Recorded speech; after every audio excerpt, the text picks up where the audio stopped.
All right, get your microphones ready. This is the Finance, Legal, and Audit Committee meeting for Tuesday, August the 20th at 6:30 p.m. Roll call, please.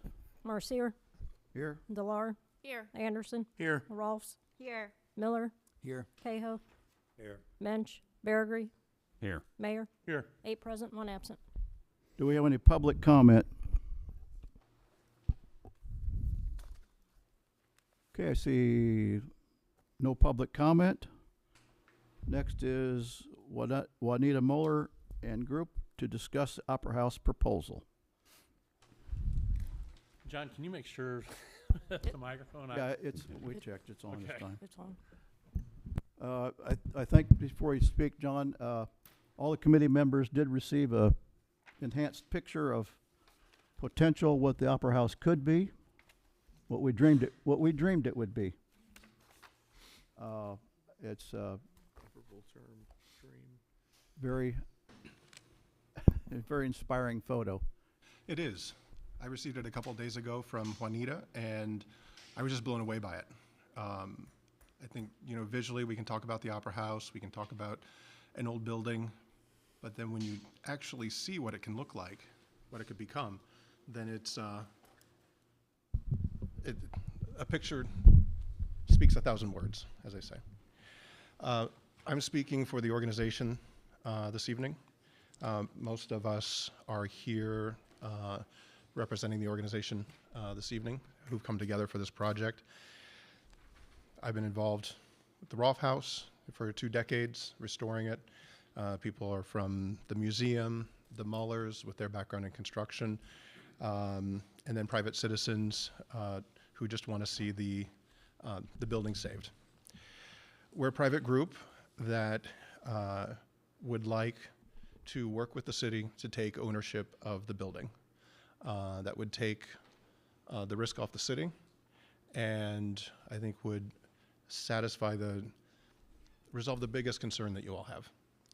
We're in the process of setting up a 501c3, and we would want a deed title of the building into that nonprofit organization. We need some time to get it set up and to get the approvals back, so it's actually a legal functioning organization. And we would like to begin the process of writing out a letter of agreement with the city so that you know we're serious, that we're willing to put our names to it, and of what we're agreeing to. So here this evening, I think what our ask is that the city appoint someone who we could work with to put together some draft text and then discuss it with the city to reach a reasonable, an agreement with you all. What we're thinking is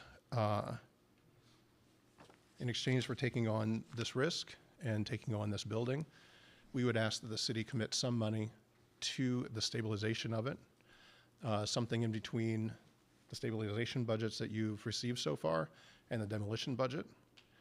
We anticipate this project is probably going to be $1 million or more to complete.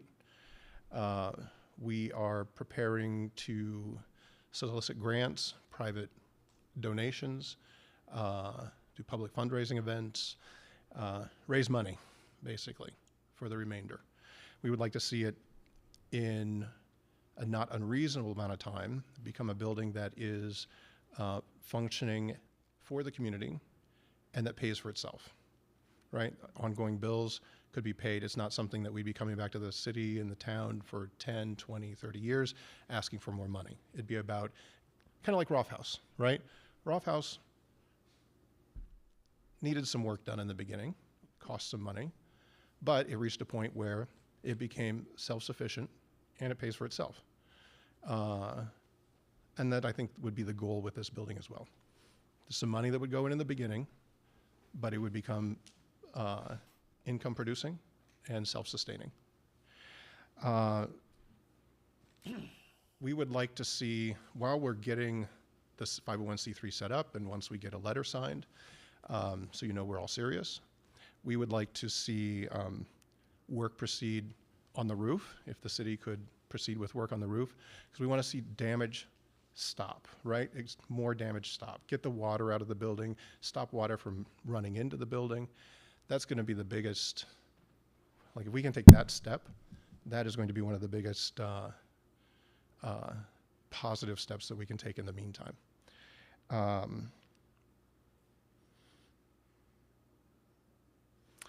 And then once it's signed over to us, then we'd continue with the rehab work and then and get it complete. But I'd like to turn it back over to you and receive your comments and questions. One of the first things I'd like to address is thank you. I appreciate it. I kind of spitballed that idea out. It sounds like you guys are going to run with it. Mm-hmm. The one point that I do need to express that I don't know if anybody has approached, and she's here tonight. It's Mary that owns the building next door. That building is causing damage to the building that they own, she owns. And if there's anything that monies need to be put to first, it's preventing any further damage to that building next door in any way, shape, or form, because that's not fair. It's not fair to her. It's not fair to her business. And I don't know what it would take. I saw some videos that she shared today, and I know that water has leaked when it rains inside and it runs down the inside of her walls. Mm-hmm. I don't know how simple of a fix that is. I don't know if Public Works or Code or anybody has any idea, but I would have to suggest that any monies that are received that have the ability to fix that problem first, if it's possible, mm-hmm. that's where it needs to go first. You need to keep your neighbors happy. And as of right now, it's a city-owned building, mm-hmm. and a city-owned building is doing damage to a private structure. So I think that needs to be looked at, and I wasn't really all that aware of it before until I started seeing the videos and the like that were recently shared. So, Scott, I took some new drone video yesterday of the roof of the Opera House and also a picture, and I have it available if you'd like to see it. Sure. Not here tonight, of the damage that is probably causing Mary's wall. Okay. Leak problem. There's obvious problems there that can be fixed and maintained right there. It's towards the back of, to the north end of the building. So I think that would be addressed when we do the roof. Oh, I'm sure it would, but I'm wondering if there's any kind of at least a temporary measure that could stop what would be water from running into, because we don't know how long it's going to be before we get to that point, John. We don't, right? You're not even guessing at when we might have enough monies raised to get to that point.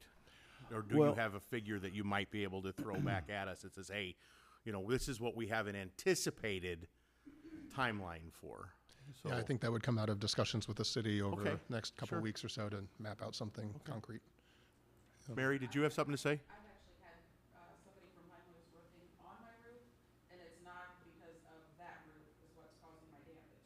It's because of all the stucco that has fallen. That's peeling off. My roof, and when the water hits that wall, it runs down and comes in my building. So in Yep. other words, it's going in between what is that stucco surface, the brick surface, and into the gap that's There's- between the two. Is that There's a a shared large wall? there's a large area where there's no stucco and it's all brick, and there's a few bricks gone.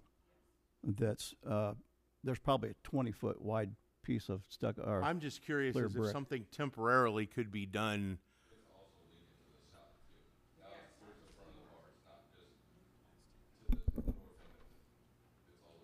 On the south side.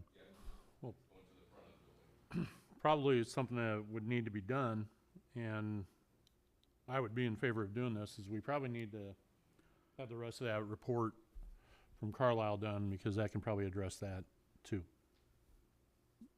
So we've talked about this for a couple of years now, and Don and I have spent a lot of extra time at the location, in the building, up and around, along with Juanita and Randy, and with the cost estimates that we got to demo and the cost estimates that we got to fix the roof. I think they're close enough that we should proceed with Carlisle's cost to get an RFP made so that we can get a contractor bid out and get a contractor bid awarded and get the repairs started. I agree with that. And that is at the cost of the city Yes, before it they is. take the Yes. deed? Carlisle preparation, I believe it's $22,000 for Carlisle to detail the work that needs to be done, get an RFP made so that it can get out to contractors ASAP so that we can get back to us and we can make a decision on a winning bid and get the process started. I'd say with a caveat on seeing what can be done for the neighbor in that also. Of course, that would be part of the repair, would be, So it's 22,000 spent prior to any type of repair being done on the roof. correct. And then who is incurring the expense spent on fixing the roof? That won't be an inexpensive No, job by any But- means. the way some of the estimates look that we've already got from Carlisle compared to the estimates we got from Lee, we've spent money on getting professional estimates for demolition and for rehabilitation, have we not? Well, I see what we have here, Right. obviously. It's not gonna be 100,000 demolition. We already know that. It's not gonna be 100,000 to fix it all the way up either. No, but I'm saying I would rather take the money that they estimated to take the building down and fix the roof with it. And then give it to them. And then once the roof is fixed, Then it becomes our turn problem. it over to the Right. to the private Well, I'm organization. just trying to understand the amount of money that they're wanting above and beyond to take ownership of the building. I believe you had mentioned that you wanted us to fix the roof, but you also wanted us to contribute to the restoration an amount somewhere between, and maybe I'm wrong here, I'm kind of looking, what, $150,000 to, 225,000? Is that the range that you're seeking?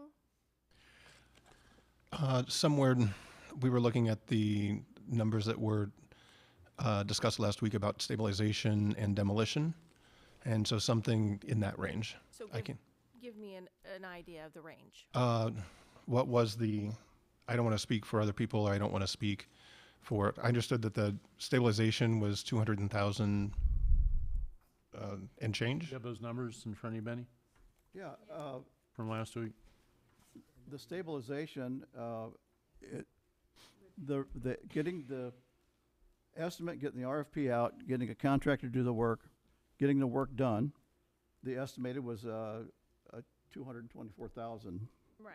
Yep. Which is what I had just mentioned, okay. And demolition was 295,400. And what John and the group is saying is, that's gonna be the city's part. And the building would then legally be turned over to the group. So basically, we're just paying for it and then giving it And then away. giving We're it paying away. anyway, is what you're saying. So we're gonna get it What, do you wanna pay for it and structurally keep it? sound. Would you rather pay for it and keep it? Or we could pay for the demolition and tear I it don't think we down. should have ever bought it in the first place, but we're That's no longer beside the there. point, we're way past I that. get that, but what I'm saying is now we're spending our taxpayers' dollars again on something we should have never taken on to begin with. If that is the case, and we're going to basically pay for it all for the rehab, then it doesn't make any sense to We're give not it paying over for the to a- rehab, we're All the paying for the roof repair. I'm sorry. Okay. The rehab's gonna be $1 million, but that might happen over 20 years. And that's not gonna be the cost of the taxpayers, it's gonna be what the group can come up with as donations and And also Before we it'd be get too much farther, sponsorships. Go ahead, sir. John, how long of a time frame do you anticipate this 501c3 process taking? And before, do we have the ability to deed the property over to you prior to you achieving that status? Okay, first question. I think it'll be 3 to 6 months to get the 501c3 in place, fill out all the paperwork, and then the question is waiting for the state, the government to come back and say, okay, you got all your ducks in the road, everything is approved. I did this once before with Sugar Creek Symphony and Song. I don't remember it taking a year.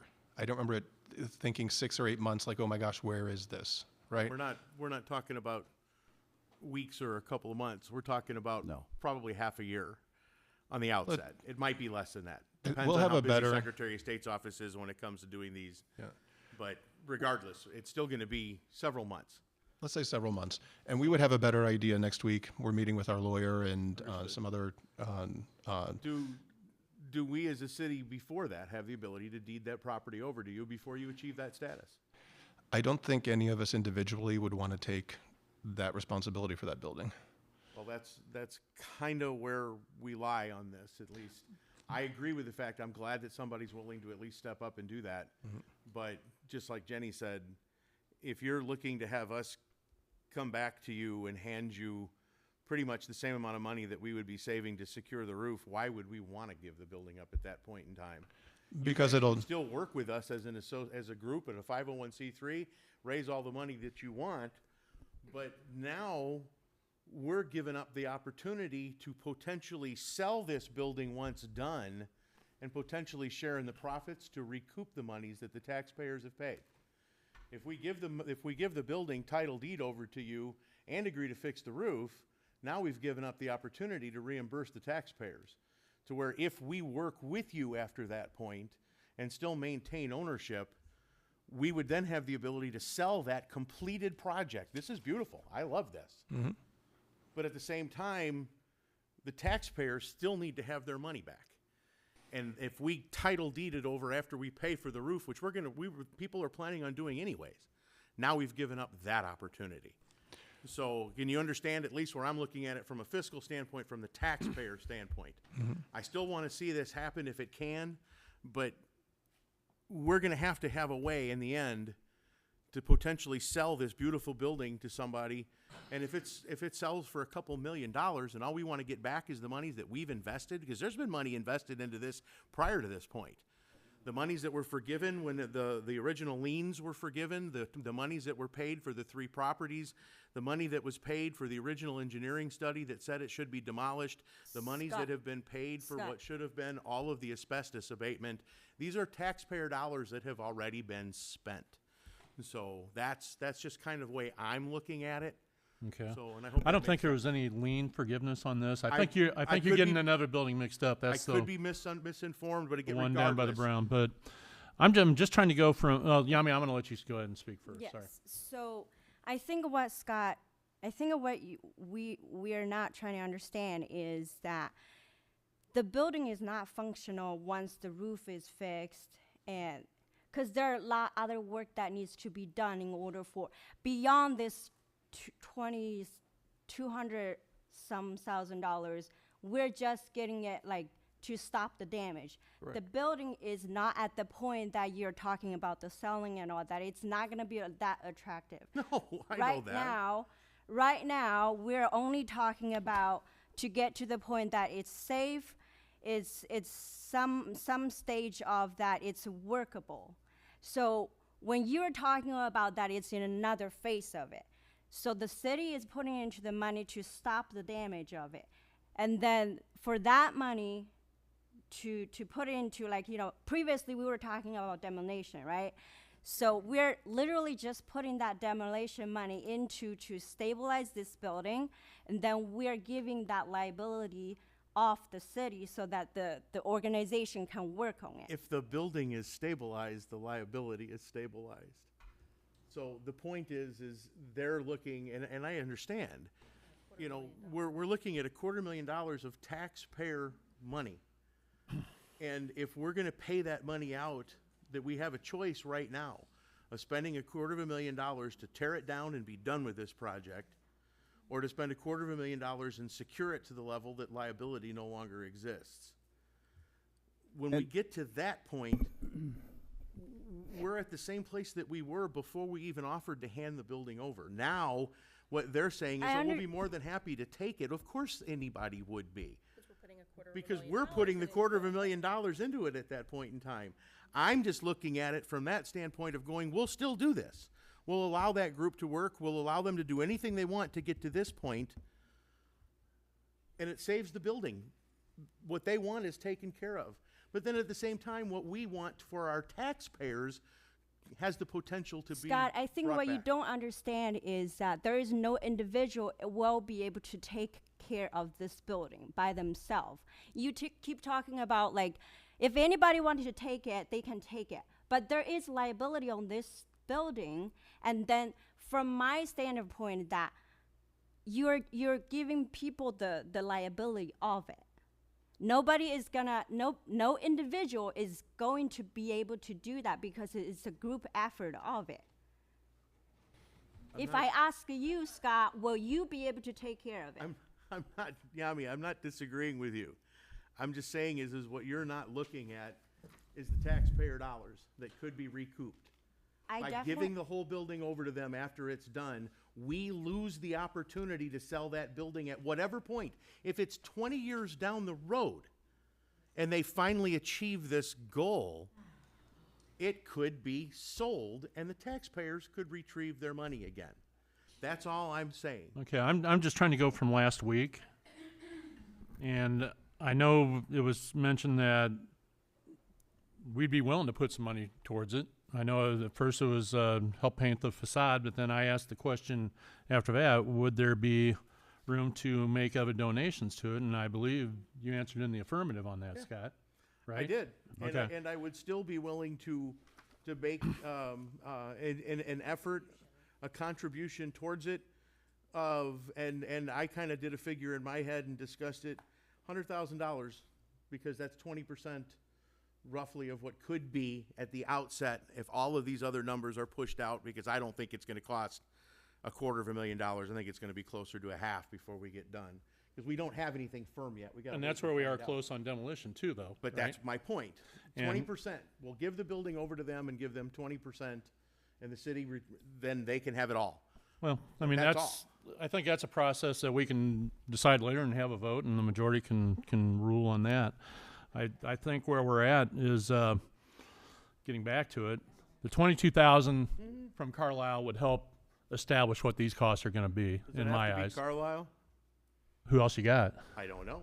They wrote us So- a letter that said they didn't want to work with the city anymore, so that's why I'm curious. Well, I can see if they would in case of this. So, but I mean, are there other? But I mean, are there I other just don't want to entities? stonewall on this thing as far as, because we're probably not, if we'd come in and say, hey, demolition, it's probably not happening this construction season anyway, because Lee is that busy.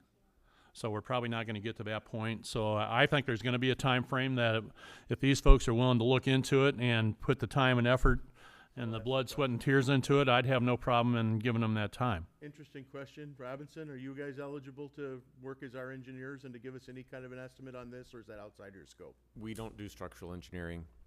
Do you have any recommendations of anybody other than Carlisle?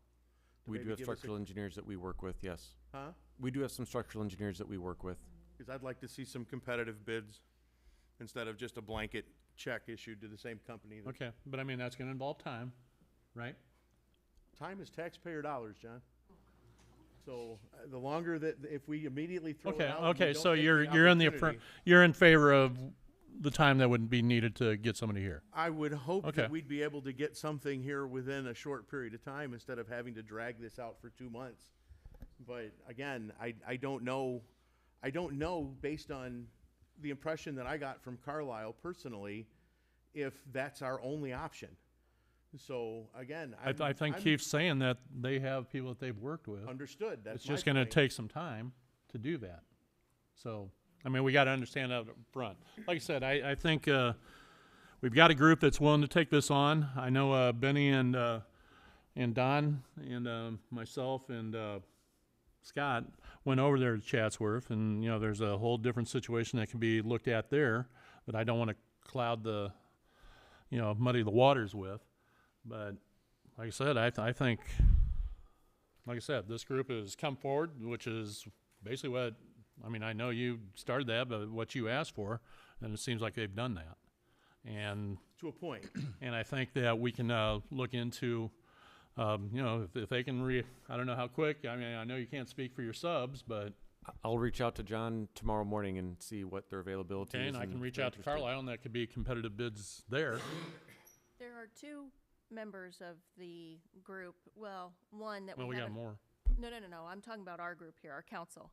that we really haven't heard much from, and that would be Dennis and Brandon. Brandon, you touched a few points. Where are you along in this venture? Because I'd really be interested to know your feelings. Well, before we get to that real quick, Scott made a point at the end of the last meeting that said the only people that were here representing were those that wanted to save the building, and there weren't anybody here that wanted to express the counterpoint. Well, I know we have at least two here tonight, and I threw out an informal poll on Facebook last week that was unbiased. It just asked, should we save it, should we raise it? And between the shares and the votes that came in over a 2-day period, there were 89 votes, which was 72% of the people that voted in favor of raising the building. And there were 33 votes, 27%, that came in favor of saving it. So So those people are willing to, I'm not saying anybody's I'm willing speaking, or not. I am speaking. They're willing to spend a couple $100,000 to have nothing left. Is that what they're saying? It was an open poll. They're gonna have with the we're gonna have information. another grass lot again. That doesn't mean someone couldn't build there. That's it could be an independent builder, contractor, developer. I'm not saying that it's, Can you it's speak? going to stay that way. I would just like to throw in there are already several empty lots available if someone wants to come into town and build. I don't think we need to add another one. I don't know that We've got offered all a those. plenty of grass lot across from the theater that somebody could build on today. Have we offered it to anyone? Have we put it up on the market? Anything? No, we haven't yet. Nobody's So- driven by and say, hey, that looks like a great lot to build a building on. Well, They don't nobody have here is any- going to do that, but if we put it out for market, that we might see something different. It hasn't been done yet. But anyway, that's So- my view on this. We're gonna spend the money to demo it, and we're gonna end up with nothing Okay. other than a grass lot. So let's go back to my question with Dennis and Brandon. Well, I said a year ago, and this entire council agreed, that we need to fix the roof, get the leaks fixed on Mary's wall, and make it look presentable. 9 people agreed. I just took that to heart, but it looks to me like that's blowed up too. Brandon? Well, if I'm going to, I said last week I was willing to give you guys the building. Have it. If the city is going to spend the money to fix the group, then I'm going to keep the building. It's just the way it is. I'm not going to give my house away. I'm not going to, this is going much farther than I thought it needed to go. It's either there should be a vote to keep the building and give it to them or demolish it. This is getting strung out way too far. Agree. Yeah, we don't have this much conversation on our street program. I know, and that's what Or people anything ask of me real about every importance, day. and- Every day I see people are, when are my roads going to get fixed? And we try, and it just. So what action does the council need to take tonight? That's the question in this committee. If that building's gonna stay standing, and I don't give a damn who owns it, we need to fix the wall problem that's causing her It definitely needs to get fixed. That's the first thing that needs to be That's done. priority. Then we need to probably decide on how we're gonna go from there. But that's gotta be taken care It of. has to be taken care of because we own the building. And Right. that building is causing her Our problem. problems. Okay, so You met with a roofer, and he was up there. What'd he come up with? well, until he has an RFP from an engineering group that they know exact numbers to bid on, they can't really bid on it. They can't throw out a number because they don't know what's underneath. They don't know the details of what they need to replace. Okay, if we want someone other than Carlisle, Keith, can you do that tomorrow or next day? I don't wanna put too much more on your plate, I know it's loaded, but, see what you can come up with. What do we want, Scott? 2, 3? I just want competitive bids. Okay. See if we can come up with At least 2. We already have one from Carlisle, so 2 more would be sufficient. We'll have 3. I'm assuming that you work with more than one. Yes. Now, you're gonna have to bring somebody up there to inspect that building, is that correct? Do we pay for that, or is that gratis? Well, the first option would be to give them the report, the initial report that was completed. That way they at least have pictures and background information of what's there. I think that would probably be the easiest. Whether or not they have to come down at that point. Can we do that from another competitor that we've paid for? As long as we don't have the price on it. I would say if you scratch out any of the financial information, that We'd way, actually have the, because it's a report that was presented to the city council, so. we'd have the Berglund report from Landmarks, and then we'd also have the Carlisle. Yeah, So but we have two. I would redact anything with dollar amounts or prices or anything like that. This figure that Carlisle had was to prepare a bid specifications and publish it for bidding and come back with a bid price for us. Is Right. that what you would do?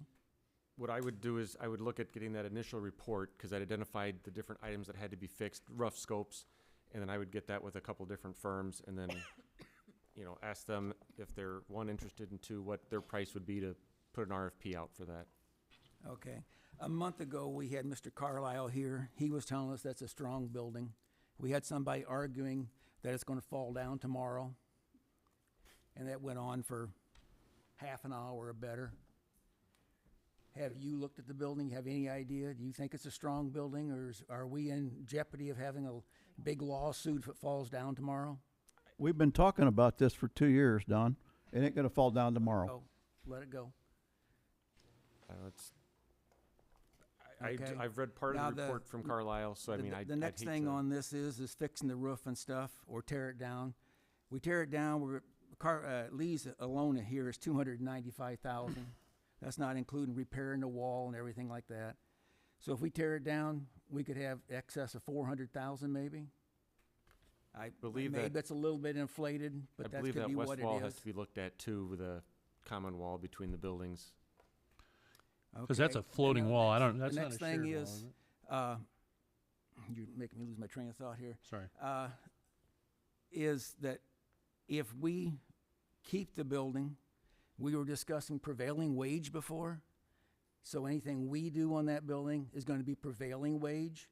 If they take that building and it's theirs, they can hire anybody they want to do it. So as long as the city owns possession of that building, whether it's the roof or any other interior work, it now becomes prevailing wage or union scale, basically. I Correct. hope everybody's taking that in consideration. So if it becomes their building, they can hire a local contractor at whatever scale he wants, or volunteer work. So John, are you suggesting so we don't have to pay the prevailing wages? Are you suggesting that we make a generous donation to the group and they take the building over ASAP? Well, that would be one option. The other is for us to go ahead and do the roof, because he's talking like 6 months or so before they can. No, but I'm form saying the if we, 5013C, so they cannot take possession until that time. So we have that roof open and leaking all winter long, probably next spring. You know, it's something to consider, to go ahead and get the roof done, taken care of, and then we turn it over to them. I understand Scott's argument, but chances are this roof is gonna cost less than tearing the whole building down and doing the reconditioning of the wall abutting Mary's, but on the inside, they were talking about being plastered on the inside. If you leave that open to the weather, that's all gonna come off, so that's all gotta have something done to it. The wall painted at the minimum, or maybe even more. I mean, we're not taking and comparing apples to apples here. We're not considering the alternatives both ways. I mean, we're gonna save the taxpayers money, but we're gonna wind up costing them more money than if we do the roof. What if they were able to get an estimate for the roof? They can get an estimate. Yeah, But are we gonna give them the money to do it? Because they don't own the building. yeah. They can't do the roof till it becomes theirs. They That's what can't I- own the building until there's a 5013C set up. But no one, even if we decided to repair the roof, no one's gonna do it this year. You probably got a point. We've screwed around so long now. yeah. I think the It's- one thing that we can concentrate on is getting the neighbors' issue taken care of. Let's do that first. Brandon, and we had talked about if we were to give it over to the organization and we were to provide a contribution or a donation, what do you feel is reasonable for the city to donate? You've been in our financial, you know, I'd like to know what it would cost them to have the roof redone. I want their estimate of it. Well, then, understood. And we almost need to get this report if we're gonna do it. We could work on that. We could discuss it and come back to you. Be great. Yeah, and I think that if I can speak personally, just as a person, I see our effort as something that would relieve you all of something that's been conflictive, right? That's causing some grief in town on both sides. And I really think the building, me personally as a citizen, is worth saving. It's a beautiful building. You know, the photo that you have that was put together, it just really visualizes like this could be an anchor downtown. You drive downtown and all you have to just stop the car to look at this thing, of how beautiful it could be. And, you know, I see the work with Rolf House and how that's changed over the years. When I'm over there, it's the most peaceful place. I sit in the backyard, look out at the pasture, see all the wildlife. And the beams inside the house are from like the 1600s from Georgia. You know, in Gone with the Wind, when Atlanta burned, and then Scarlett O'Hara came back, and then she married the guy who had the lumber mill and made all her money there. Beams from a lumber mill like hers are in the house. 1865 to 1868 was when it was built. You take off the ceilings, and they're all stamped Georgia pine.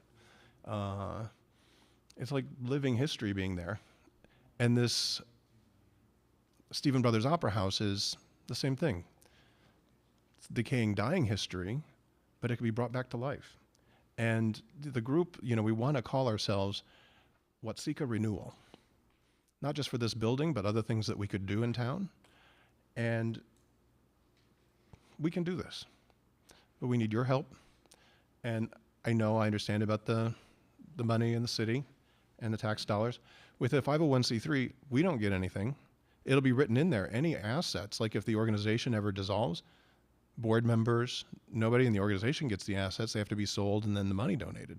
So if you give us this building, we can't turn around and sell it and say, hey, let's put the money in our pocket. We get nothing, right? So we think that this could be, and also in terms of like an investment in downtown, we want to have this open to the community, open for events, open to bring business to town, have it be multifunctional, multi-use, and over time, let's say it's 100 or 200,000 or 150 or 50 or whatever the number is, that we see that being recouped multiple times over with the people who come to town because of the building, because of whatever we host there. People will be more likely to visit here and stay here because of the work that can be done with like a historic district downtown or improving downtown. I think it looks better than it used to downtown in general with the work that's been done over the last 10 or 15 years. And this would be a key capstone project for downtown. We So- have to remember that, I know we've batted this thing around for a couple of years now. What we decide to do with this building is going to affect downtown for the next 50 years. We're going to possibly always be long gone. That building's still going to be sitting there doing things and doing something for downtown Watsika. That's the way I see it. Mhm. We're not going to be here sitting at this council, way past its years. I'm not going to be here that long. I'm gonna be here.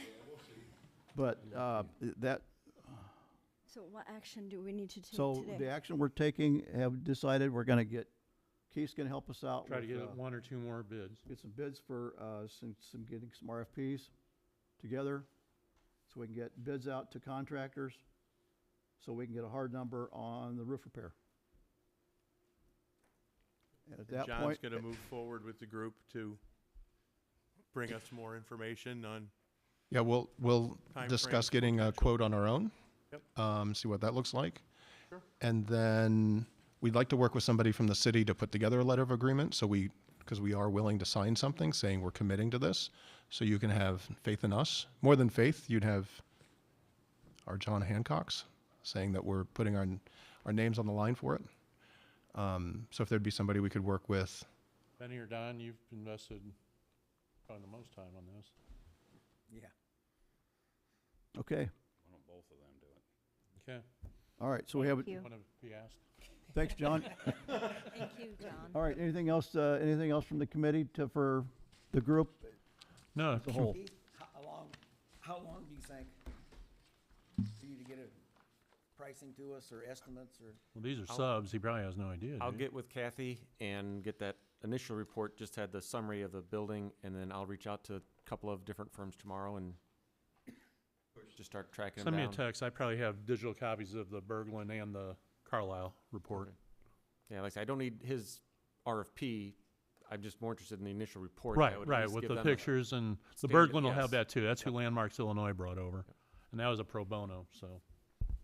Do we need a motion for this? or No, we I ju- don't, think we No, we're don't need not a spending motion, any do we? money yet. Okay. So, but to the group, I commend you for coming forth with that. And John, thank you for representing. We're grateful for you. Okay, anything else from the group? I wanted to ask, the lady that you had here last week from Kankakee, Mhm. are you still gonna work with her? Are you? Yeah. And we get the our 501c up and going, Okay. we can use them. You can take donations, but you can't really, through them, you can't own property. That's right. Okay, Can't. that's what I understood.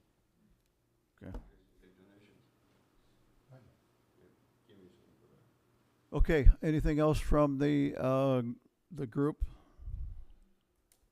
I Anything guess else the from only thing I'll committee? say is if we can find out in the meantime, that's something that we can do out of general fund to help with the neighbor's problem. Yeah, I mean, that should be, we should do that tomorrow and at least get somebody to look at it and get a repair going on it. Do we all agree about doing that? Yeah, I Everybody think let's good with move that? ahead. Are we good with that? Yes. All right. Well, Mary, you good with that? Even a temp fix with Public Works might help too. Don't know if you guys have the ability to do anything at all, but something just temporary, patch, just to stop that water. Yeah, we probably at least mortar it, Black roofing tar, something. big bucket of tar. Yeah, yeah. I mean, if just a bend, something, just to help All Mary right. out. All right, y'all good with that? Mary's good with that? All right, that's into that discussion. All right, we're gonna move on then to, thank you for all attending, by the way. Yeah, and thank you to the group. Thank you. Thank you. I knew John would be good. Anything else for the group? what's the group? Everyone out here? It has to do with the Opera House. All right, next up. Public comment. Huh? Does he get a public comment? What's he here for? Ask him if he's got a public. Do you have a public comment? It's too late. I just wanted, we had a conversation once about roads at the pool. About what? The roads, so that I don't have to skid down Main Street. Okay. If you have a public comment, now's the time, and then you really can't talk the rest of the time. Passed it. Okay. Okay, we'll move on to, There's not somebody handing out how I'm supposed to do this. okay, do we have a public comment or not? Doesn't sound like. Okay. Next item is the treasurer's report for July. Y'all got a copy of the treasurer's report? Any comments? No comments. I'll approve we accept the July treasurer's report. So moved. Roll call. Bergery, Aye. Cahill, Aye. Miller, Aye. Delar, Aye. Marcier, Aye. Rolfs, Aye. Anderson, Aye. Mayor. Aye. Roll call carried. All right. Next item is 345 West North Street, the demolition bid. Y'all got a copy of the demolition bid for that property? Any comments or questions about it? Nope. I make a motion, we accept the bid from Lee Farms for $7,850 for that Second. property. Second. You got a second? Yeah, we do. Okay, roll call, please. Anderson, Aye. Rolfs, Aye. Marcier, Aye. Delar, Aye. Miller, Aye. Cahill, Aye. Bergery, Aye. Mayor. Aye. Roll call carried. All right, next up is the facade grant for Mary's Emporium. They're wanting to do actually the two properties that they own, 128 West Walnut and 132 West Walnut. There's an estimate now on what they're going to do for both properties on the facade. Any comments or questions about the facade request? I'll make the motion. Okay, we have a motion. Do we have a second? Yep, say, Second. Roll call, please. Beargry, Aye. Miller, Aye. Marcier, Aye. Cahoe, aye. Anderson, Aye. Delar, Aye. Rolfs, Aye. Mayor. Aye. Roll call carried. Thank you. Next item is, you all got a copy of the health insurance renewal. It's renewal time now for the city's health insurance through United Healthcare. It looks like there is an increase this year. It looks like our insurance broker was able to negotiate from a much larger increase, negotiated down. On the first page to the right, you'll see the best price he could come up with United Healthcare. If we keep the same insurance with the same out-of-pocket expenses and the same co-pays, which I understand they seem to be satisfied with the current policy. It looks like there's been a 14% increase overall with the same coverage that we have. Yep. Any comments or questions about this? No, I think that's the best you're gonna do. Blue Cross Blue Shield was blown out of the water, so. Blue Cross Blue Shield was way out of the league. There is It's- a proposed that's on only 8.8% increase. Yeah. I mean, just having looking it over. Let's see here, I'm sorry. Looks like the difference is roughly a $500 difference in single deductible, $1,000 for family. The rest stays the same, so it's only the deductible that goes up some. And for family, you're looking at $13.99.29 with just an 8.8% increase. I don't know, as far as how the employees feel about it. Well, it looks like the It's not, deductible is much higher. I'm looking at the second column from the right. Yeah, The so deductible, it goes up 1,000 for single and what, 2,000 for am I looking? family? Yeah. Am I saying that right? Hold on, let me just take a quick peek here. Are Family we out looking of in the pocket. first column on the first page as what they currently are? You're correct, I do see the difference. My apologies, I was looking at the For the- column next to it. For the same coverage and all the same numbers, Yeah, I There's a think 14% this is. which increase. is the two right columns. Yep. Overall, there's a 14% increase with what they currently have. Yeah, the same coverage. I was looking at the wrong column, my Okay. apologies. All right. Do All we right, need so a we'd vote? have any other comments, questions? Nope. I'll make a motion that we accept the 14% increase. Unfortunately, we have to. It could have been worse. The same coverage. Same coverage, no changes from the current coverage. Second, Roll call, please. Anderson, Aye. Rolfs, Aye. Delar, Aye. Miller, Aye. Beargry, Aye. Marcier, Aye. Cahoe, aye. Mayor. Aye. Roll call carried. All right, the only thing I want to add to is I want to remind the public that we do have an electronic recycling program coming up September the 7th on a Saturday at 9 a.m. It is at the same place as last year, Riverside, Watsika campus parking lot. It does start at 9 o'clock and it lasts until noon.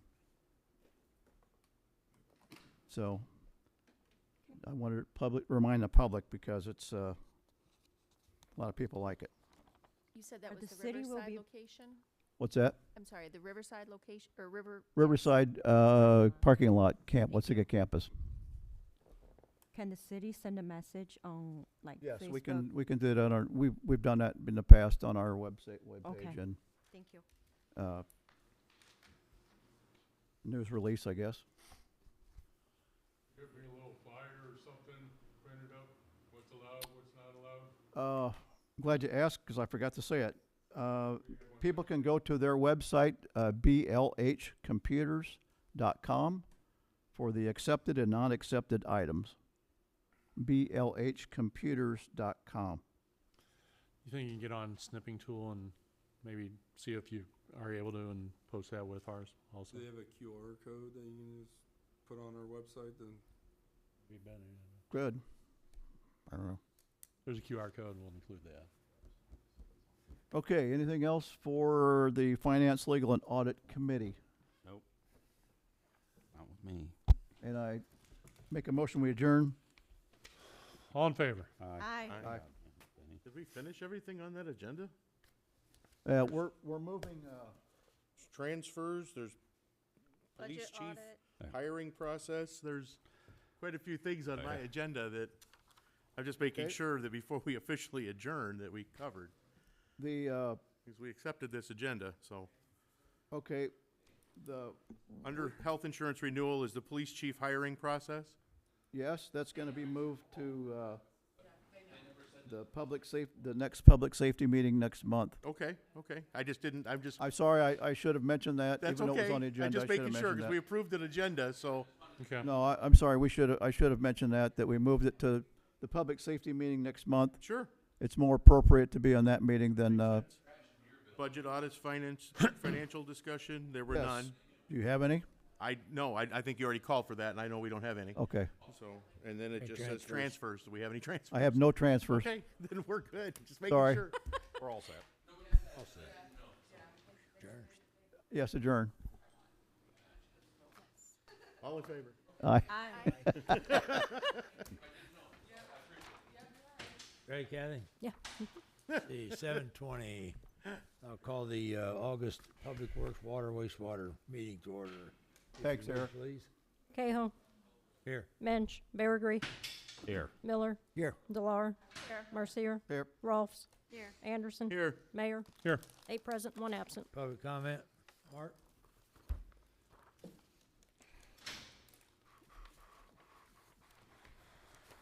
How y'all doing tonight? Good. Mark Garfield, you all know me. I just got a couple things I want to say. Well, first of all, I want to address Scott. I am the 1% that is for tearing it down. Saving it, I think, is going to be a waste of city money. It's structurally not sound. I will argue that point. It has been for a while. It has been tearing up Mary's building for quite a while. I will agree with Dennis. As I said on that council, I'm just as much to blame as everyone else. We should have took care of that many years ago. Benny, I will agree with you. We have many lots in this town sitting empty. As a former member of this council, we should have been marking those lots. We have a beautiful lot of town. We should have a for sale sign on that right now. We have many realtors in this town. We should be marketing every one of our lots that are not in the flood zone. I'm not gonna ask why. I'm just a taxpayer now. But everyone up there has a responsibility to me, to everyone that's a taxpayer in this town, to market those lots, to market anything to help this town. I just wanna make everyone to remember that. Thank you. Yep. Thank you, Here, Mark. here. Thank you, Mark. Thanks, Mark. Okay. Public Works, Lauren? Good evening. First on my list here is our test wells underwater. I've got one land agreement signed off. Still working on getting the second one signed and still seeking a third location. I've been pushing the well drillers to possibly drill on the one site. they said possibly if things open up and they have some slow time, they may be able to come do one. I'm waiting for a response on that. Our new well 11, all our operating permit paperwork has been submitted, just waiting for the EPA to get back with us on that. Well 6 was capped and abandoned, 8/13/24, so last week. That was taken care of. We are saving all the equipment. It was all brand new equipment, possibly repurpose it elsewhere in the future if we find a good location for another well. The paperwork is still being submitted to the health department and everything to get that on the state record that that well is no longer in use. So unfortunately, we have lost another well, but that was, I think, money well spent there. I don't think we were going to get anywhere with that, no matter how much we spent on that well with the vinyl chloride. So are we officially pumping well 11 water or not yet? So we fired it up. We're able to run it in a worst case situation, but we're waiting for the operating permit from the IEPA to be able to run it full time. Okay. But it is up and going, just in standby right now. So I'm hoping within the next month I'll get a response from the EPA or approval, and we'll have that online. So hopefully by next month. Warren, when you get that number 6 all cleaned out, we'll tear down the building. I was going to ask what the council wanted to see with that building. I don't think it's large enough to repurpose it for anything. So, if demolishing is the route we would go, Public Works can do that in-house to save money. Yep. So. Distribution system, meter reading radios, we're up to 1,180 radios installed. Still waiting for the current order radios to be received.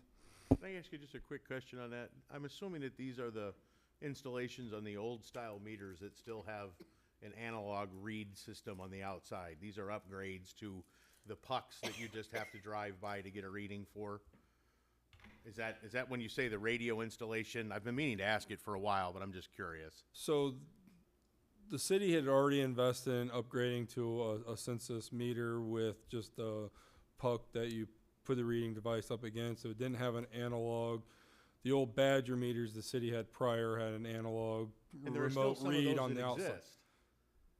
There I'm shouldn't talking be. specifically about my friend Chris Meredith, who keeps getting a notice to come in and have this meter. Well, you know, does he redone. respond and give us an appointment? He's going to try. It's just It was done difficult. today. He scheduled It was today. done today. I was Okay. just I curious. mean, we can't go in and just change a meter, so we have to have some cooperation from No, people. that's not but what I'm asking. I'm just curious to as if that's what this is. no, it's this is upgrading not. that. to Well, this it's style? upgrading those and the previous meters we have Okay. already switched over. So the census meters, we were already replacing the Badger meters with these. This is an upgrade, turning that black puck into a radio read where you just drive by versus having to walk to each house with Sure. a handheld. But yes, I think we still have a few stragglers out there with the old Badger analogs on the side of their house, and unfortunately, we need just cooperation. It's no new movement on hydrants. I am going to schedule hydrant flushing in September. So you'll see some communication put out there for that.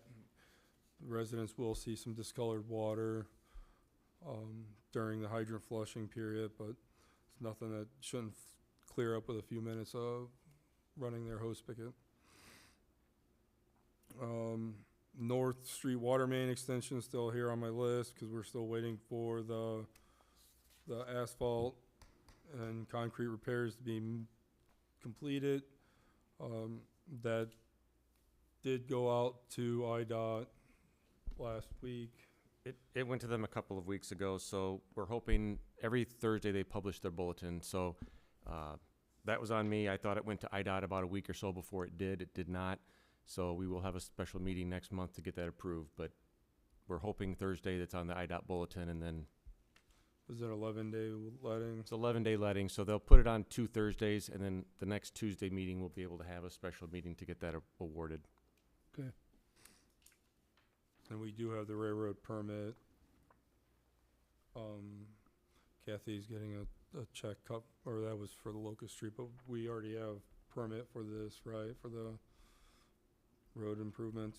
Yes. Okay. Will Rail Pro be there again? On both of them, Yes. God. Hopefully it'll be less painstaking, but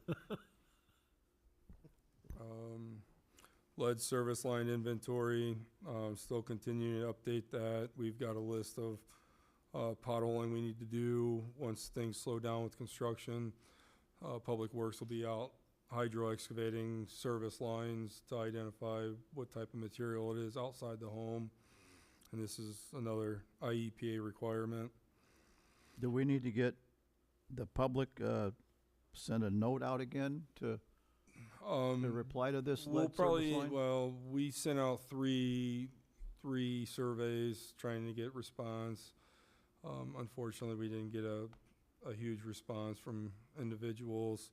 I think the next step is to do inspections in-house with some assistance from Robinson, since we can use grant money for that.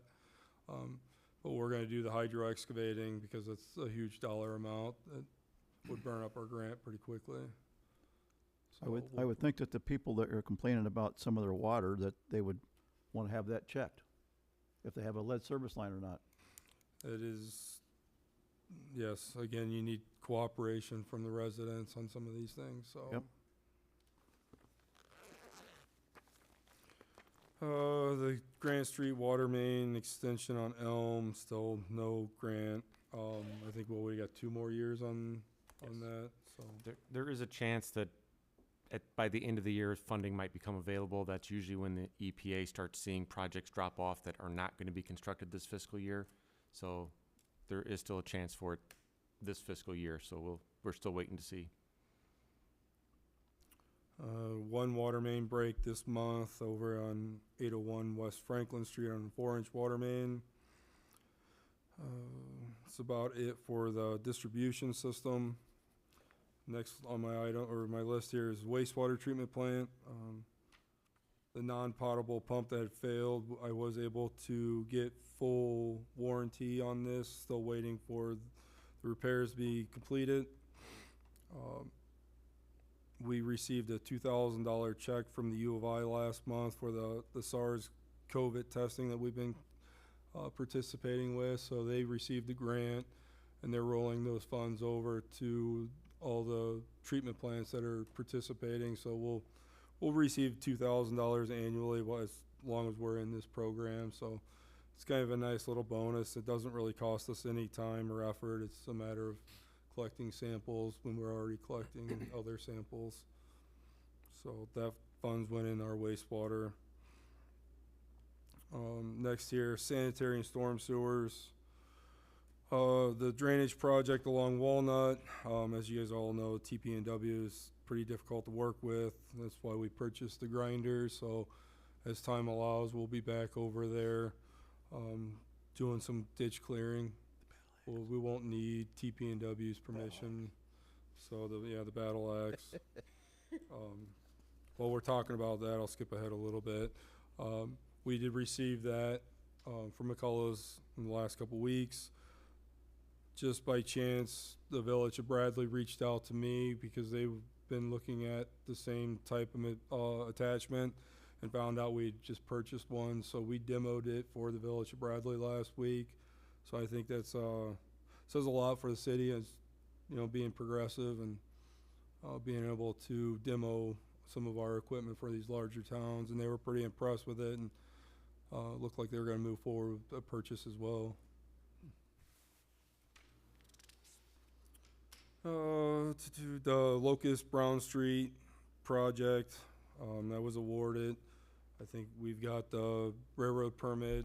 Kathy's getting a check cut for them next week. It's a matter of pre-con and. I was gonna say, contracts went back to R&R, so we'll be scheduling a pre-construction and get that one started here pretty soon. The 48-inch storm sewer behind Kingdon's, it's pretty much completed, other than I need to get some riprap out to the end of that storm sewer along the riverbank to prevent any more erosion. That's dried that area up behind Kingdon's apartments, Heron Court, drastically, so that's working out really well. The Grant Street drainage project, it was completed on 7/3.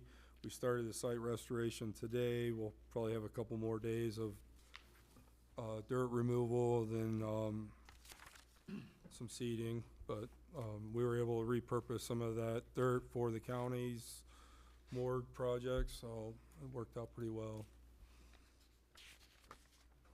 Next year, the GPS unit's functioning. Still, we collecting data as time allows. Next on my list here are parks. K and West Side Park Pavilion roofs received the first coat of paint today. Tomorrow we'll put the second coat on West Side, and then we are waiting for more paint. That'll be here Thursday. And then once the roofs are painted green, the sides and the poles will be painted brown. Both those pavilions needed a facelift. I think they've been needing it for several years. We've been talking about it for a while. And then with a recent meeting with the cameras, discussing mounting cameras on these pavilions and some mast arms, I felt we needed to do this sooner rather than later, so we aren't removing equipment to paint later. So I wanted to jump on that and get that taken care of ahead of time. Streets, the MFT Heat and Recycle project started yesterday. They've completed Sheridan 6 to Raymond Road out to the end of city limits. They completed Wabash, Virginia, and part of Iroquois as well today. So they're moving pretty quickly. I could see them being done by Thursday. I have a video of that if anybody needs to see it. If didn't get a chance to see it in operation, I did take some video of it in operation. Where are they gonna be tomorrow? Do you know off the top of your head? They'll be on the west side of Jefferson tomorrow, probably on Iroquois, Chicago or Market, somewhere in that range. Refresh my memory, do we have any plans on doing like Park, Yont, that area? So Park needs more than just a heat and recycle. That road's in pretty bad shape. Okay. And so are the curbs. So that's going to need a big lift and more TLC than big that. dollars to fix that road, unfortunately. Yeah, we'd picked some roads that would be good candidates for this process, and we met with Gallagher a couple of times to do that.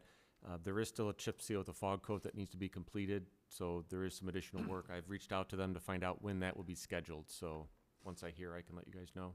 Yeah, so if any residents question, is this it? No, it's not the final product.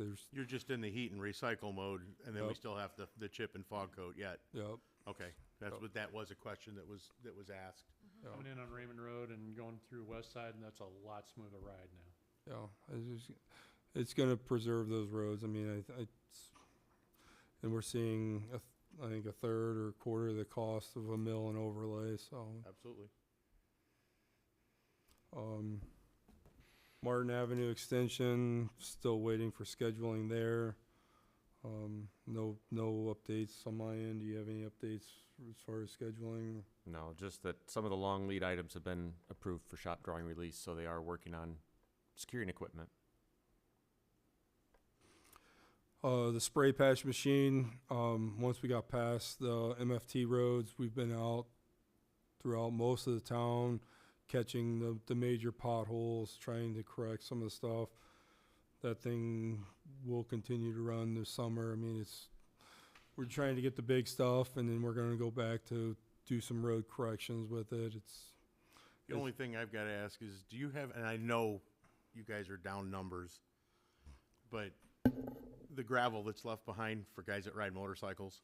So that's where the street sweeper comes into play. You're planning on running the like sweep? 4th Street, we did that crack along there for a couple blocks, so now we got to go through. Now that people drove over it, packed it down. Now we'll run the street sweeper back over. It's just collect gonna all pick up the loose gravel, so that'll take care of Yeah. that. That's what I've been telling Yeah. people, but I've Yeah, also been it's- telling them, your numbers are down. It's hard to just throw somebody in a sweeper. Well, and you so. don't want to run over that with a street sweeper right Quick, away you just- either. So yeah, you want to pack it down the best you can, utilize that rock.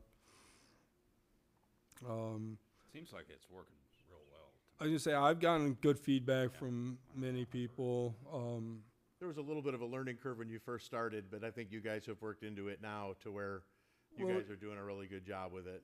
Well, and it takes some patience from people because I think some of the learning curve you're talking about is, when you first do it, you'll feel a hump, but that does compact Yeah. and flatten out. So you'll notice some of them that that they were filled to just a level surface, they're actually a little bit of a divot now. So, but even we patched that spot there on North Street between 4th and 3rd where we had a water leak. Our patch was a little bit low just due to compaction. We were able to go back and correct that with the spray patch versus tear it back out and buy more asphalt and redo it. So the machine's just It's gonna pay for itself. great. Yeah, I was gonna say, I think it's paying for itself tenfold already, but great tool to have. We've purchased 10 yards of concrete to do some sidewalks along Walnut and on 8th Street to correct some offsets, tripping hazards, some issues. We had the complaint of a fall on 8th Street, so trying to continue to correct sidewalks that are in poor shape.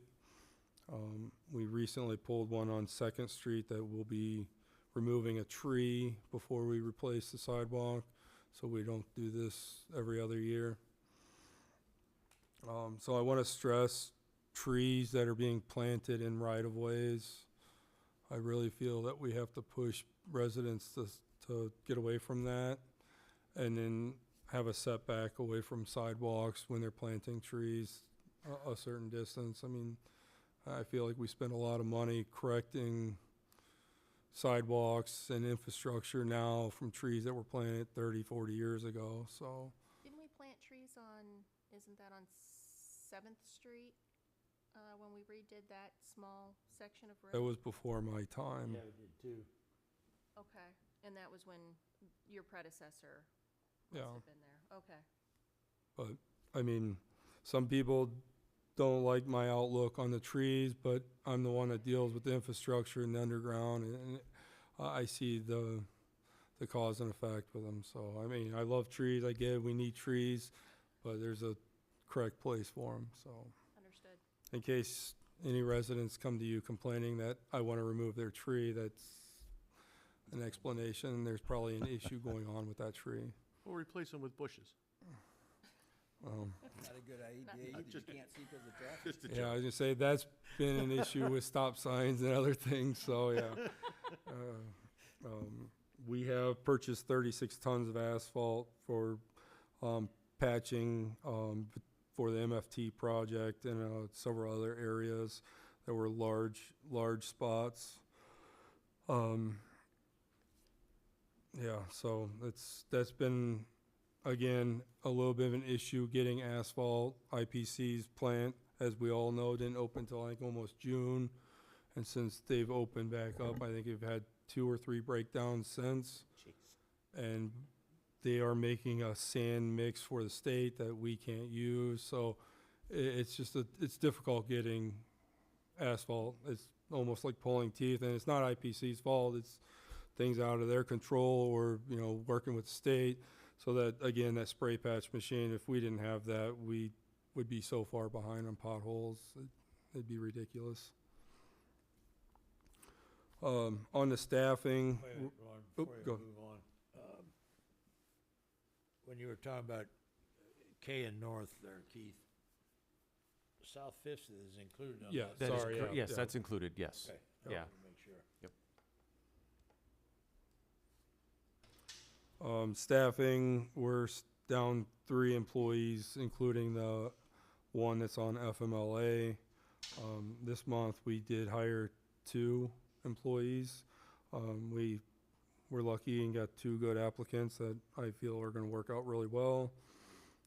2 other employees obtained their CDLs this month. So technically we need to hire 2. I'm going to leave the 1 position open for our seasonal workers in the summer months, so we don't have to adjust our budget. I feel that hiring a college intern worked out really well, gave them opportunities to make some money in the summer months, open their eyes to our town. I'd like to continue some of that work. Is all the school kids all gone now? Or? So the high schoolers are all gone now. They'll still continue the tree dump on the weekends. So I'm still trying to give them some opportunities. Them, right? Yeah. So we will probably need to hire a part-time person to cover our weekday, our Tuesdays and Thursdays for the tree dump. So still working around that, but. Want to keep that open? Do you guys want to keep that open on the Tuesdays and Thursdays? I'm just asking. I think so, don't we? I mean, Well, in is the that fall. heavily utilized on Tuesdays and Thursdays?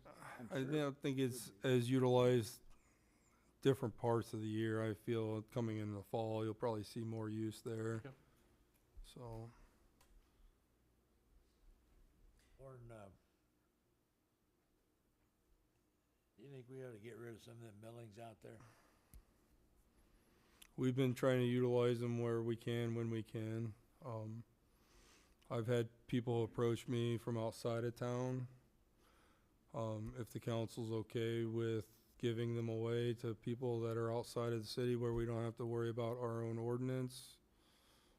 They didn't cost us anything. They were given to us from our own streets, delivered for free from IPC. So if we want to give them away, I think we could probably start that process. Yeah, we'd probably clean that up a little bit, 'cause I think we we ended up with way more than we inspected. Yeah. Well, they were trying to push them all off on us every year, and I had to tell them no, because yeah, it become a dumping ground for them and saving them a lot of money. And it kind of stopped when I asked for an offset in our road project. So, Yeah, I think if you get a chance to, so Put if some up. anybody approaches me from outside the city, we're okay with. yeah. Okay, if they are willing to haul them, then okay. Miscellaneous items, tree trimming will start back up in the fall when everything else slows down. Last month, we received $1,700 from Metro Communications for hitting and removing a water B-box. I had called them and put together an invoice and sent them an invoice for their damages and actually received payment. So, Smart. going to continue that as we find the problems or have problems with them, and maybe it'll slow things down. So I feel that this is probably something we should have done before my time, but it is what it is. But I was pretty shocked. So that gives me some hope that residents will receive reimbursement for damaged sewer laterals as well. So if individuals have sewer laterals that are damaged from Metro Communication, make sure that they are taking good pictures and sending in invoices to Metro Communication for reimbursement, because I believe that they'll get it now after receiving one ourselves. The wall uptown was tuck pointed and painted. It's completed, I think, last week. The empty lots are now grass. I'll leave that. I think we got it's on the agenda to discuss that lot, so I'll leave that alone. Next item here is our equipment. We picked up the tree grinder. I gave everybody a quote for the high school lift station. So unfortunately, in the wastewater world, you go through the stores and you see all these products that are claimed to be disposable, and you just, you're disgusted because they're not. Unfortunately, we have a nursing home at the end of that street, and I think they're using a lot of products that are, wastewater friendly, disposable. Well, they're not. They don't degrade the way people believe they do. What happens is they end up in our lift stations, plugging up our pumps. With the alarm system that we've installed this year, we've been called out numerous times to pull those pumps because they're plugging up. So great to have alarm systems, but we're catching the problems sooner rather than later, which is good. For the $2,200, they sell a basket that we can mount on the wall on the discharge pipe coming into the lift station. It's just a basket to catch all the heavy papers and plastics and things like that. And we can pull that from above ground daily, weekly, whatever it takes, empty that out. That'll not only save some overtime, late night calls, things like that, but it'll save the life of the pumps. So, and this is something that Public Works can install themselves. We've got the crane truck, we've got the gas meters, we've got the equipment, so this is no different than rehabbing a lift station. We can do this in a day's time. So I'd like approval to purchase that from USA Blue Book for the $22,1890. So move. Second. Baragry. Aye. Cahill. Aye. Miller. Aye. Delar. Aye. Marcier. Aye. Rolfs. Aye. Anderson. Aye. Mayor. Aye. Roll call carried. Wasn't in the microphone, that's what it's at, I couldn't hear you. Last item on equipment, our 2014 one-ton Ram, the 5500, has about $3,000 worth of DEF repairs.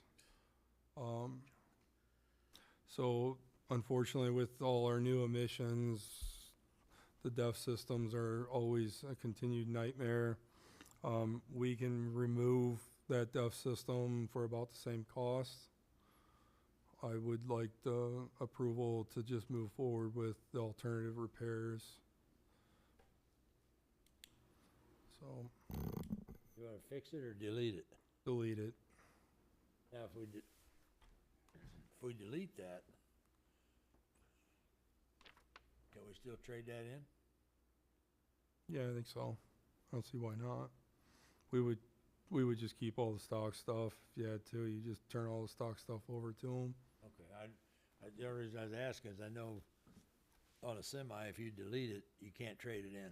I think DOT gets a little too involved on the big trucks. I know I've traded in personal trucks that have been deleted, and Yeah, if you dealerships, everything's as is at that point. wanna delete it, I'm good with that. Okay. Everybody else? Yeah. Good. Is that truck in pretty good shape, other than that? Yeah, I was gonna say I think it's in too good a shape to get rid of yet, so. While we're still on this section here, now that we started the roads out in West Watseka, I just got a text here wanting to know if they're gonna fix K and North Street. It's on IDOT's list to get, yeah, I mean, Yes. unfortunately, the residents are kind of unaware that it was delayed not only due to the water main project running into winter months last year, we couldn't do anything, and then it was put on pause this spring for the possible K Street storm sewer. It's just kind of been one thing after another. It's delayed that project. I'm really hoping that IDOT gets it on their bulletin this week or next, and we can get approvals in the next 2 or 3 weeks. We need to get it approved sooner rather than later, so then we can get Rail Pros scheduled. It's, we have a couple other things going on there. We have to get, obviously the contractor scheduled. We are almost in September, so we don't have a whole lot of time to waste with this one, so. Is the curbing in this bid too, or not? Yeah, so there's a sidewalk on K, and then an entrance on the north side of North Street that we have to put in to continue that sidewalk from K. Yeah, and then there's some curbing and driveway apron work on Fifth Street down by the hospital. Some of those are beat up pretty bad. And that is, While we're in that, and I don't wanna delay that project, not a second, but can we make better sidewalk at that railroad crossing out north? the sidewalk is being replaced up by the railroad. The intention, Is it gonna cross the track? it's, what we're doing is we're gonna have a 2-foot asphalt section of sidewalk, but then it'll be concrete from there out. We wanna get all the work done up by the tracks so that if anything happens in the future, we don't have to get the railroad involved again. Okay. Unfortunately, have to do an asphalt section there.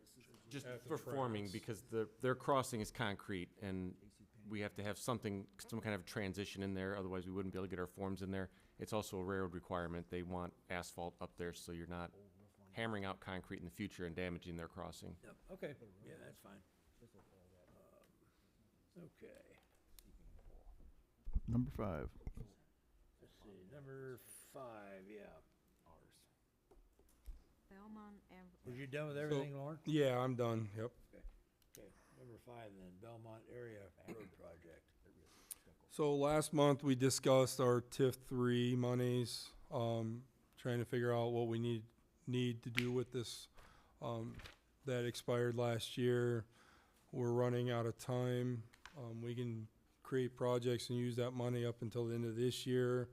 Otherwise, we need to transfer it, and or yeah, get it earmarked for By something. December.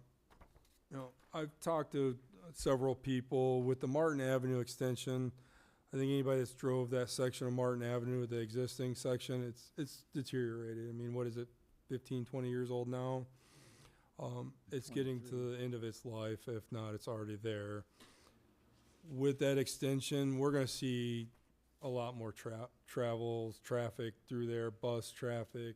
That's going to be a cut through for anybody on the east side of town, whether, you know, garbage trucks, buses, whatever. I think we need to look at that section of road while we're doing the rest of it. What was your thoughts on that, John, on that? No, I agree did on you- that. And when you pull out of, by the high school onto Belmont heading south, from the south high school entrance on Belmont to Fairman, it's like a whole different off-grade of asphalt that's really chewed up also. Yeah, it's like they redid the stuff in front of the high school at a more recent date, because it's in better shape and. After you mentioned that, I drove down that way too, and, well, the propane truck was rolled over down there, and I was down there, and I took a big, close look, and I'm like, wow, there is a significant difference in front of my house. Yeah. So that asphalt is far gone Then the compared only to other that. thing is on Coney, that's where the buses make a turn to Yep. come back to load up kids in front of the high school, so.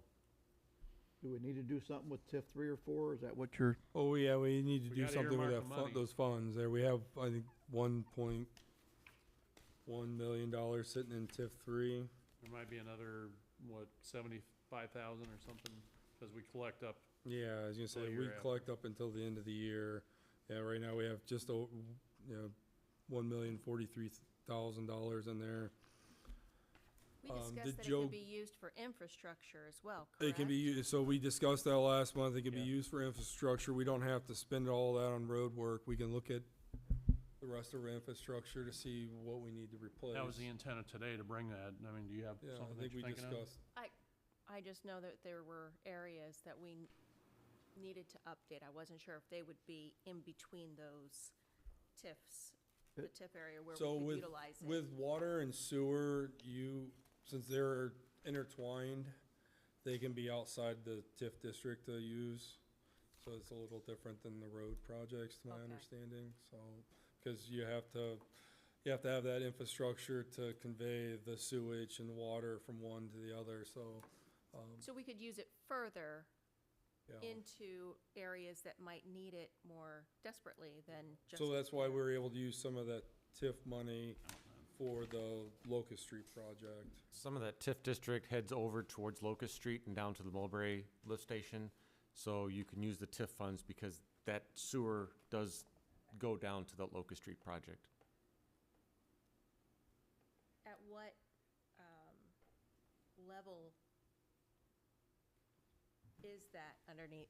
I'm trying to look for the right words.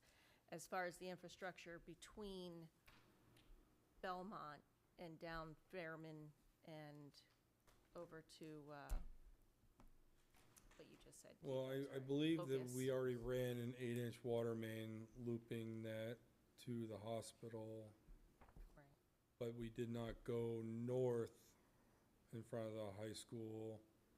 It stops, I think there's a hydrant right in front of the high school. It pretty much stops there and reduces back and stays at the 4-inch water main, because I've done a repair at Lincoln and Belmont, so I don't know if we wanna look at replacement water main that way, but we're not doing roads that way, unfortunately, so,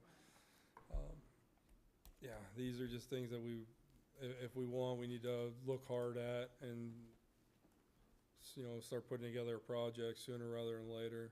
I think there was some discussion that other people wanted to see that money being used for elsewhere, and I think we're coming this month with ideas and see where people wanted to see it spent the most. We'd have to defer to your expertise as far as the condition of the infrastructure. Well, I mean, I think there was just some talk last month that everybody was, there was a couple completely against the roads, but I think we still need to look at some of the road work as well as the infrastructure, so. Right. And I wasn't looking at it correctly when I made that suggestion. I was talking about in front of my house. And then when I paid closer attention to what you guys were relating to, oh yeah, there's a significant difference. So I would say that I agree with you. If they're gonna be down there, now would be the opportune time instead of moving equipment all over the place. And if the money's gonna be allocated out of TIF, since they're going to be right there, it's going to save the transport and moving, then now would probably be the time to take advantage of that, So I think we need to move forward with engineering on the road projects and start looking hard at our infrastructure in that area and start earmarking the money towards some of that as well. But I think we need to get some monies earmarked to projects and get projects rolling before the end of the year. I think as long as we start them this year, we're okay. I would say if you bid them over the winter, but Yeah, so I mean, We already have the Locust Street earmarked, correct? that's moving forward. That's already earmarked. But, do we want to move forward with having Robinson start the road projects and then come in next month and look at some of the water and sewer projects in that area that we should start? On the roads, we had 6 roads: Hanson, Jordan's, McGill, Martin, Belmont, and Coney. You gotta keep in mind though, between 3 and 4, we've only got $1,400,000. Okay. And we get 6 or 7 streets involved in water main and sewer. Gonna It eat ain't it up gonna go fast. far. Yeah. we can put estimates of cost together and bring them next month, so you guys have an idea of what the different roads and water main projects would cost. We just didn't want to get too carried away if the roads were completely off the table and nobody wanted to move forward with the road repairs. So there's no point in looking at costs. But I think now that Scott, you've looked at them, had Yeah. a chance to look at that, you're understanding what we're looking at. And I see with what the you're Martin saying. Avenue extension, we're going to see a lot more traffic over there. So I see what you're saying, Dennis. I know on those 6, you're looking at about 540,000. And we could probably drop another 5 in water main pretty fast. Oh, yeah. Yeah, unfortunately, it's a lot of money, but it doesn't go far when you're talking Right. roads and water. Where, main. where did you say, that 8-inch stops on that far south hydrant, right? Yeah, right in front of the high school, I believe, yeah. And then And going north to Lincoln, My wife that, can't even that take It's all drops back to 4 a 4. yeah, so from that hydrant to Lincoln is 4. This is like when you come out of the cafeteria. It stays 4 up Lincoln, Some drops. and then at some point it turns back to Across the street. that 8-inch Significantly worse and by dangerous. Porter. I haven't. I'd have to look at the map a You little have bit closer, but You have yeah, a it's, chance to look, it's easy. Like right because that was across the from loop that office. was isolated for all those years, so.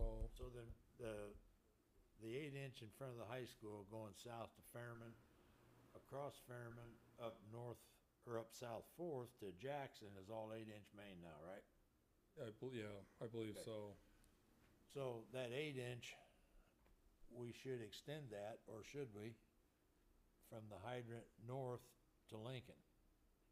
Well, if we look at looping that back into itself in an 8-inch, I think it makes the most sense. Oh, 'Cause, you hate to dead end it back to a Yeah. 4-inch that's tied back into an 8-inch just east of there. So I think all you can do is before next month, look at some of these projects that make sense on increasing the main to get our loops corrected, and then work with Keith, get some cost estimates before next month, and present some projects on the water side. Danny, wasn't that 8-inch extended from Fourth over to Second? Is it on Jackson? Cause, ERH bored main underneath there somewhere. I remember them working.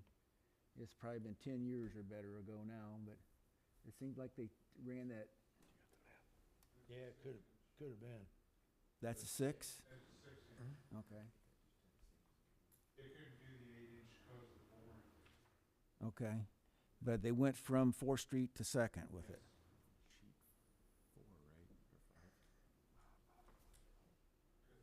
When they did Jackson, we had that problem there on 3rd Street.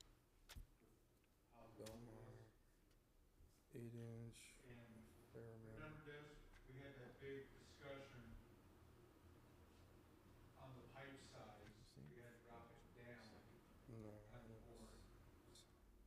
Yeah. Go down to 6 inch all the way to Second from there. I just remember they were down there boring, and it's, like I said, it's been 10, 12 years ago. Height of the road, we had to drop down the pipe size to match the road depth. So there's 8-inch over here. See, my mapping's not, my mapping's showing that 8-inch running down Belmont to Fairman and Fairman to 4th Street and stopping. And then it goes back to 4-inch on 4th Street. Up to Jackson? That should all be new when they did the street. But this is an old map, so it's, I don't know if our GIS would have.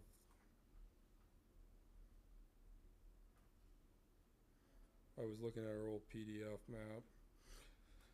Either case, we don't have to spend a bunch of time tonight. We can look into this, figure out where our 8-inch dead ends, figure out where it makes the most sense to loop that back in, and look at some projects on the water side as well. Yeah.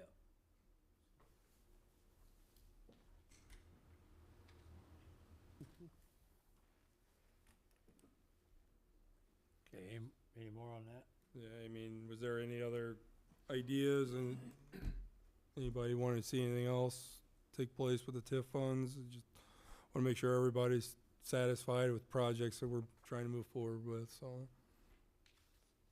Okay.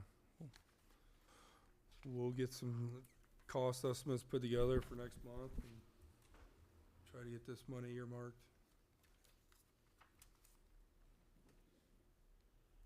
Okay, let's see, number 6. Hanford lot. So that was Yes.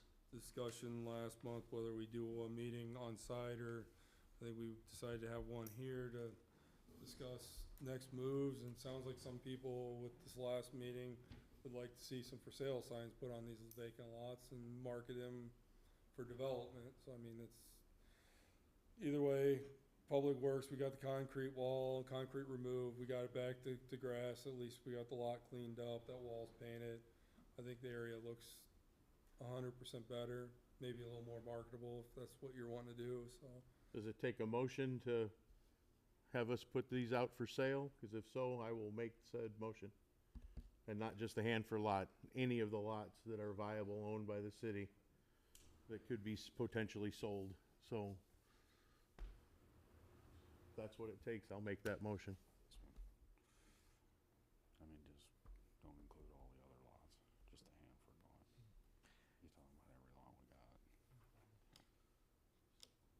Is that something we need to bring up in the I don't know. full city? I don't know. I mean, we could move it forward, but if it takes a motion, I'm willing to make that motion. If we sell them lots uptown there, I think we ought to have some sort of covenant on them, that they only have a certain period to develop them. They just can't buy them and leave them set. They need to, Well, I think the city's given land away with contract agreements on development. I mean, I know there's that thought process of recovering money for taxpayers and things like that, but at some point, you know, on this side, I feel that the city has to invest in itself by, you know, giving tax abatements and giving away land to push development. I mean, I know that last discussion you guys had over a building, I get that you don't wanna just give tax dollars away, but sometimes you have to look at that as an investment in the city, you know, from your guys' part. That's just my 2 cents, so Well, I just think that if things were offered for sale and on the open market, we might get some interest from outside people. Because obviously nobody here locally is interested, but the people outside of the area that might be don't know it exists. So by putting it on the market, we might encourage somebody from the outside to say, hey, you know, let's Prime location, it's right on a let's main. yeah, let's give this a try instead of taking on the burden of a building and redoing. You know, we can do this. But just, like I said, it's just a suggestion. So, but if that's what it takes, like I said, I will be more than happy to make that motion. And the only reason I had brought this up last month is because, you know, I hear a lot of rumbling in the public on these lots just sit empty and they're just grass lot for 20 years. So again, I think we need to market it sooner rather than later, or do something with it sooner rather than later. I think we took too long to do something. I mean, we got that lot, I think just 2 years ago, the Horner Park lot. It was nice to see something change up there versus just an old lot with a foam wall. It was yellow for 20 years.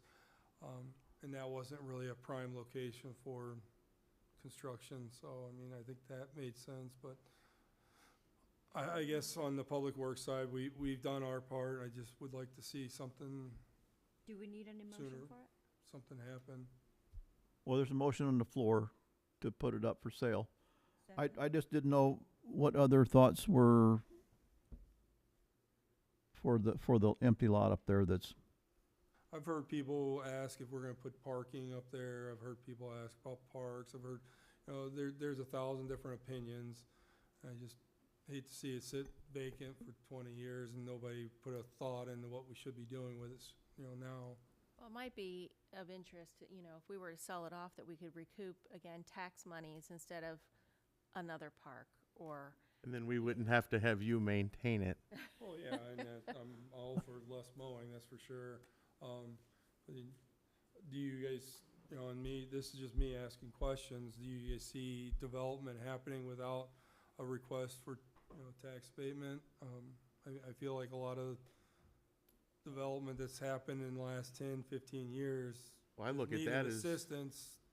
we'll cross that bridge when we get to it. No. If somebody's interested in doing that, they can always approach us and ask us for it. I mean, We we've don't- had a few come in, and that's one of the first things is, what can you do for us? So, Well, I mean, take sales tax abatement, or property tax abatement, or, How, you were looking into a TIF for up there. Is that something that's viable or not? a tip for Main Street. Yeah. Yeah, that's still, Gotta do at least they're a little trying to get one more there.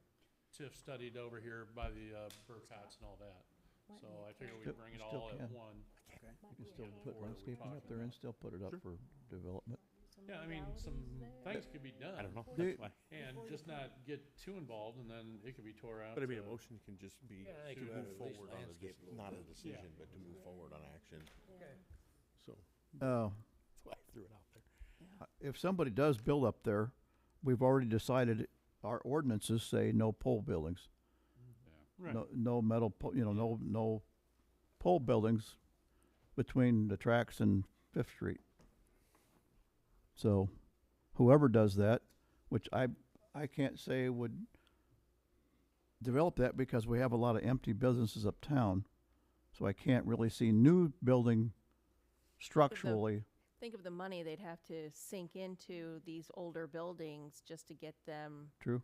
you know, would you want to spend $250,000 on an old building, or would you like to spend it and get a nice new building that you know is meeting code and, you know, ADA compliant and right? everything else, so. One thing I would like to request is we have a barricade up there blocking off that entrance. Would you guys be opposed if I took a parking block, 7-foot wide parking block, painted it yellow, and set it along where the curb would be? They look a lot better. It'd look a Well, little, get the rid only of that thing I'm barricade. concerned about with this is since it's right off of the state highway, does it pose a liability and would state allow it? I know it's our Wouldn't be on property, the- but. It wouldn't be on the highway, it would be. No, on I the- know, but even though it's within a certain distance, and I would just say that As long as there's no liability potential involved for I mean, having we a can set structure it- like that. We can set it Put it off. there and then you can find out later. Yeah. Well, I mean, if we could set it off far enough to where they're not gonna be up against it with their plows, I mean, they don't plow that anyway, so. No, no, and that's not what I'm talking Right. about. I'm talking about if somebody happened to run off the road and hit the concrete that's now the city has placed, would the city be liable I for, don't think you it'd be know, any different than having a curb there. well, you're talking a parking lot. No, I'm talking just your, Oh, you're I talking think about just like a a little, bumper. not, you're not Not talking the about a big Jersey plow. wall. oh, no, you're Oh. talking your, yeah, no, yeah. I see where your mind was going, Yeah, but yeah, But I mean, thought you in were the gonna throw a meantime, Jersey wall There up. could be some landscaping done. Yeah, I mean, there's I been, mean, if you help the appeal, that might help solve a lot too. yeah, I mean, do we spruce it up to, I don't know. I mean, it's up to you guys. I get say we people, do get people asking me, what are you guys doing with it next? And well, my part's over, and I'd say Now we do decisions some need to be made, landscaping because look at what that here lot looked like for all those years. And nobody Do- really moved forward on that. But we need to decide, do we want another park? No? I don't want Or- to spend any more money than we have to get it sold.